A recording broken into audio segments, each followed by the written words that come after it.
Hello everybody and welcome back to another one of those videos where I talk about updates on the Steam version of Dwarf Fortress coming from Toady1 and KitFox.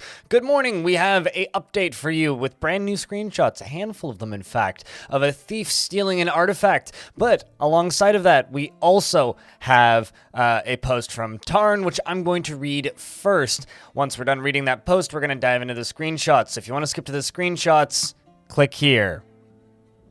You still with us? All right, let's read. Tarn says, the hauling menu is done now.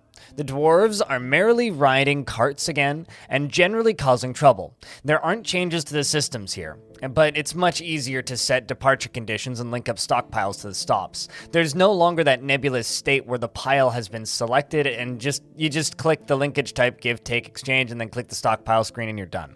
This means we're moving on to the next stage of the roadmap. There's been some days of note sorting, and today we went through every menu and pondered the tooltip situation. Regardless of how nice the icons end up looking, certain things can always use some more explanation.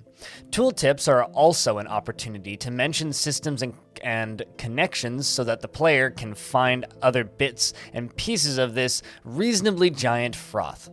We're also considering which screens will need instructional pop-ups, which you'd be able to dismiss and then get back with a small help button. Overall, we're trying to avoid explicit step-by-step tutorials, but we'll see how this shakes out when testing later on. Getting people to understand camera and movement in stairways and ramps may lead us back to there, aka a step-by-step tutorial.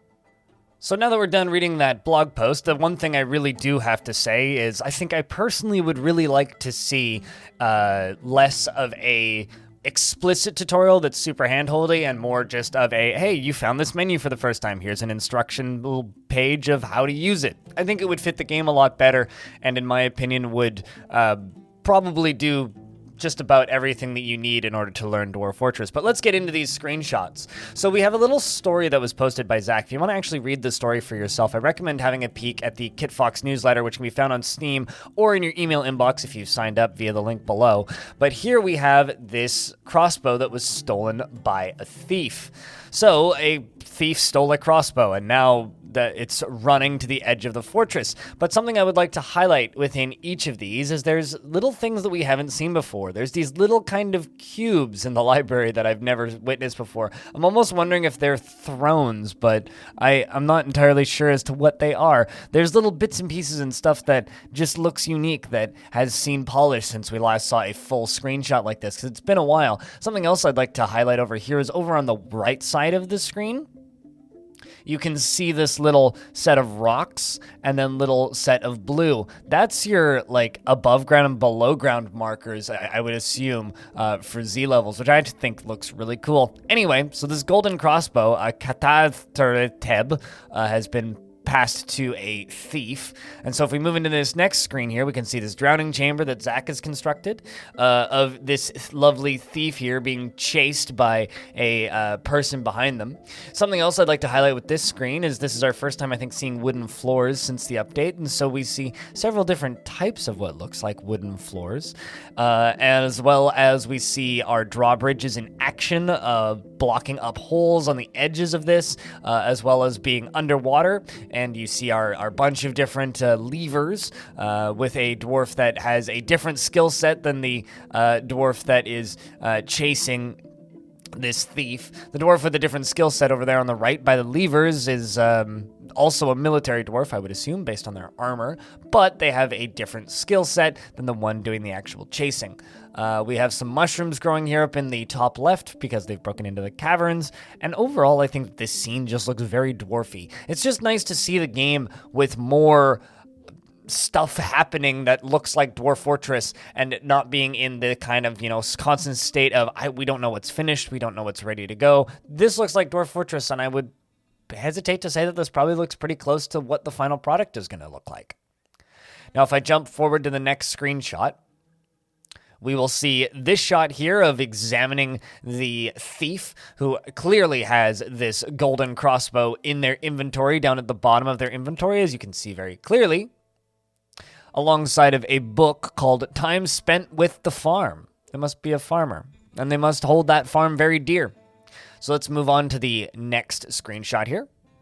So what ended up happening, and there's this little kind of doodly drawing on the screenshot itself, what ended up happening is instead of the dwarf running to the very end of the trap tunnel with the water in it and then climbing out, this dwarf here jumped up through a hole in the ground that was broken out by the trees that were clear cut to set up the wooden floors down underground and for the fortress itself above ground. And as they say in the post, the bug was subsequently fixed, which is that previously when you would remove a tree from a floor layer, there'd be no dirt or anything underneath it. So if there was just like a pit underneath the tree, or you dug out the area underneath the tree, it would leave an open space. So if this has actually been fixed, this is a lot of fortresses that I've created in the past that would survive now. I never actually realized that this was a bug if that is the case, which I think is kind of surprising. I'm not gonna lie. Like I thought that was an intended mechanic. I didn't even realize that it was a bug because I've had it happen a number of times in the past where I will cut a tree down and then it'll expose something underneath that I've dug out, or a hallway or something, and then something will get in and cause absolute havoc. Regardless, happy it's been fixed, and I love the way those traps look just on the left there. Thank you very much for watching this video. If you want to see more videos like it, and you want to watch more Dwarf Fortress, there's more Dwarf Fortress on my YouTube channel than you could reasonably watch in a lifetime. And if you're already here, and this is the day that I uploaded this video, odds are pretty good. I'm streaming on Twitch right now, probably working on one of my fortresses that has a Hydra in the top of it. Come ask me if the Hydra is still alive. If you tune in, come say hi. Thank you very much for watching, and I hope to see you in the next one. If you want to support this channel directly, links to my Patreon are in the description, and Super Thanks is active. Thanks for watching.